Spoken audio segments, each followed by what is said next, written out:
Hello, my name is Jessica Tyser, and I'm doing my informative speech over Margaret Fuller.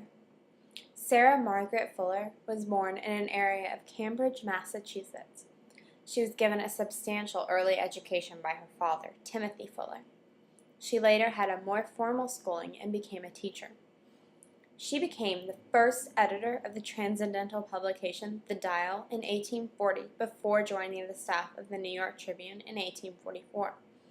By the time she was in her 30s, Fuller had earned a reputation as the best-read person in New England, male or female, and she became the first woman allowed to use the library at Harvard College. She was sent to Europe for the Tribune as its first female correspondent. She died off Fire Island, New York, traveling back to the United States in 1850. Her body was never recovered.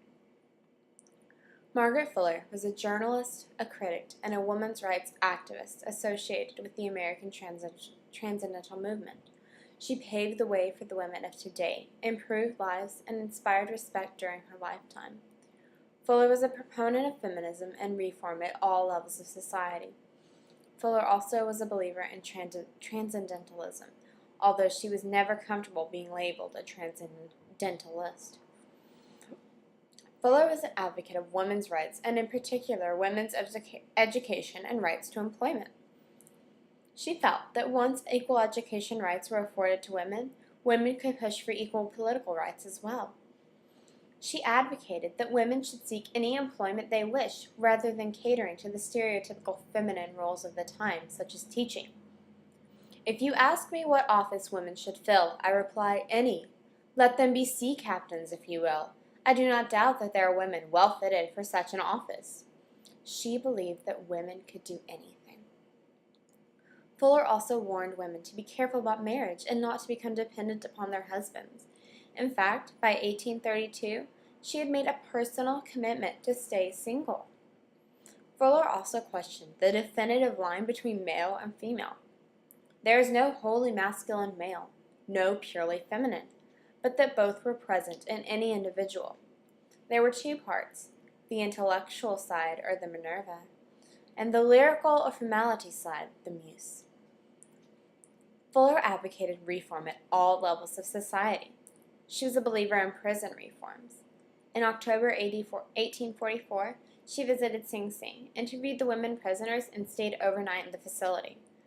Sing Sing was then developing a more humane system for its women inmates, many of whom were prostitutes.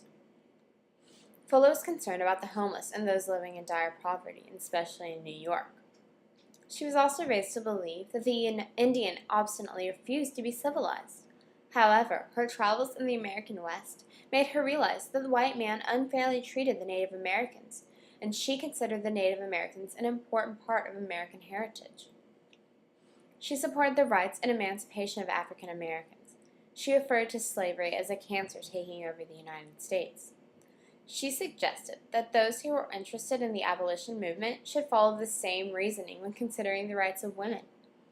As a friend of the Negro assumes that one man cannot by right hold another in bondage, so should the friend of women assume that man cannot by right lay even well-meant restrictions on women. Fuller agreed with the transcendental concern for the psychological well-being of the individual, though she was never comfortable being labeled a transcendentalist herself. She criticized others for focusing too much on individual improvement and not enough on social reform. Like others of the members of the Transcendental Club, she rebelled against the past and believed in the possibility of change for the future. However, unlike others in the movement, her rebellion was not based on her religious beliefs, but rather on her everyday beliefs. According to Susan B. Anthony and Elizabeth Cady Stanton in their 1881 History of a Woman's Suffrage, Margaret Fuller possessed more influence on the thought of American women than any woman previous to her time. Any woman can identify with and look up to Margaret Fuller for all she has done. She was well respected in literary circles as a journalist at a time when women were looked down on.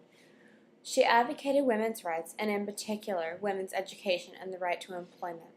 Fuller also encouraged many other reforms in our society, including prison reform, the emancipation of slaves in the United States. The work she did is seen every day throughout the United States. Thank you.